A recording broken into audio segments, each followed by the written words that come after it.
നമ്മൾ കുറേ കഷ്ടപ്പെട്ട് ആഗ്രഹിച്ച് പ്രയത്നിച്ച് അച്ചീവ് ചെയ്യുന്ന ഒരു ഗോൾ അല്ലെങ്കിൽ ഒരു ഡ്രീം ഉണ്ടല്ലോ, നമുക്കത് കിട്ടി എന്ന് നമുക്ക് മനസ്സിലാകുന്ന ആ ഒരു ദിവസം അല്ലെങ്കിൽ ആ ഒരു moment is so damn special. So come with me as I live the moment that once I dreamed of. ഞാൻ കോളേജിൽ പഠിച്ചിരുന്നപ്പോൾ ജോയിൻ ചെയ്തൊരു കോഴ്സാണ് ACCA.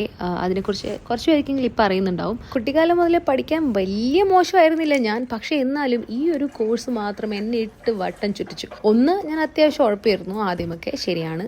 അതിന് മുകളിൽ കൂടെ വിചാരിക്കാണ്ട് വന്ന കുറച്ച് സാങ്കേതിക പ്രശ്നങ്ങളുണ്ട്. ഒന്ന്, കേരള ഫ്ലഡ് സീസൺ 1, സീസൺ 2, പിന്നെ കൊറോണ, പിന്നെ ഞാൻ ജോബിന് കയറാൻ തീരുമാനിച്ചു. എല്ലാത്തിനുപരി എൻ്റെ അടിപൊളി കല്യാണം. ഇങ്ങനെ കുറേ കാരണങ്ങളുണ്ട്. എക്സാംസ് ക്യാൻസലായി, എക്സാംസ് അറ്റൻഡ് ചെയ്യാൻ പറ്റാണ്ടായി. പക്ഷെ നമ്മുടെ ഈ റീസൺസ് ഒന്നും ആർക്കും കേൾക്കണ്ട. കാണുന്നവർക്കും കേൾക്കുന്നവർക്കും ഈ കൊച്ചു കുറെ നാളായാലും ഇത് പഠിക്കാൻ തുടങ്ങിയിട്ട് ഇതുവരെ ക്ലിയർ ആയില്ലേ, മോളെ നിന്നെ കൊണ്ട് പറ്റും ഇതൊക്കെ, നിനക്ക് വേറെ വല്ലതും പഠിക്കാൻ പോയിക്കൂടെ, നീ എന്തുകൊണ്ട് PSC എക്സാം എഴുതുന്നില്ല? ഞാനൊരു 100 ക്വസ്റ്റ്യൻസ് ഞാനും കേട്ടിരുന്നു. പക്ഷെ ഇതിലൊന്നും ഞാൻ തളർന്നില്ല.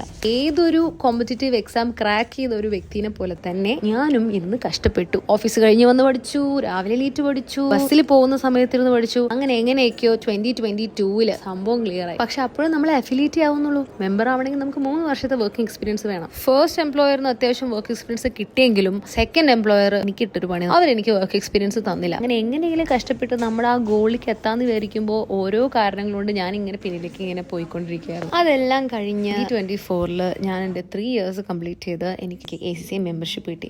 അറൌണ്ട് ഒരു 1 ഇയർ കഴിഞ്ഞിട്ട് ഇവരുടെ ഈ മെമ്പർഷിപ്പ് സെറിമണി മിക്കപ്പോഴും ഉണ്ടാവാറുള്ളൂ. ഞാൻ എൻ്റെ ഈ മെമ്പർഷിപ്പ് സർട്ടിഫിക്കറ്റ് ഞാൻ തന്നെ പോയി ഫ്രെയിം ചെയ്ത് എൻ്റെ വീട്ടിൽ തൂക്കി വെച്ചിട്ടുണ്ട്. ഇത് ആര് കണ്ടാലും കണ്ടില്ലെങ്കിലും എനിക്ക് എല്ലാ ദിവസവും ഇത് കാണുമ്പോൾ ഒരു പ്രത്യേകതര സന്തോഷമാണ്. വേറെ ഒന്നും കൊണ്ടല്ല, നമ്മുടെ മൈൻഡിൽ ഒരു ഗോൾ ഉണ്ടായി, അതിനുവേണ്ടി നമ്മൾ കുറേ കഷ്ടപ്പെട്ട് നമ്മൾ 100% കൊടുത്തു കഴിഞ്ഞാൽ നമുക്കത് എന്തായാലും കിട്ടും. അതിൻ്റെ ഒരു വലിയ ഉദാഹരണമാണ് ഞാൻ ഫ്രെയിം ചെയ്ത് വെച്ചിരിക്കുന്ന എൻ്റെ ACCA മെമ്പർഷിപ്പ് സർട്ടിഫിക്കറ്റ്. അപ്പോൾ ഇന്നത്തെ തള്ളൽ കഴിഞ്ഞിട്ടുണ്ട്. ഇനി വേറൊരു കഥയായിട്ട് ഞാൻ വേറൊരു ദിവസം വരാം.